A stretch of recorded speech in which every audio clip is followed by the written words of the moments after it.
మన story continue చేద్దాం. పరశురాముడి దగ్గర ట్రైనింగ్ కంప్లీట్ అయ్యి వచ్చిన భీష్ముని చూసి మన రాజు దిల్ ఖుష్ అయిపోయి రాజ్యాభిషేకం కూడా చేసేశాడు.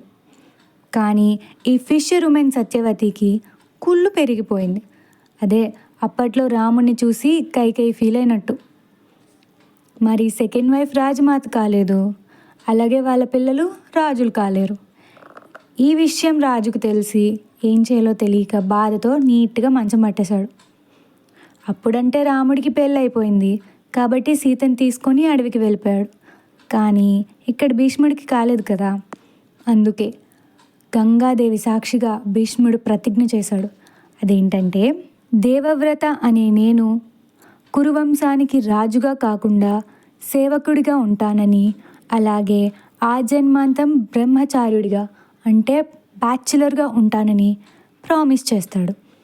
ఇంతటి త్యాగాన్ని గొప్ప మనసుని చూసి మన మహారాజు శంతనుడు భీష్ముడికి ఒక గొప్ప వరం ఇస్తాడు.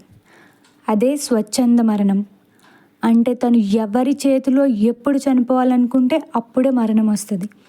అలాగే తన కీర్తికి నిదర్శనంగా భీష్ముడు అని పిలుస్తారని వరం ఇస్తాడు.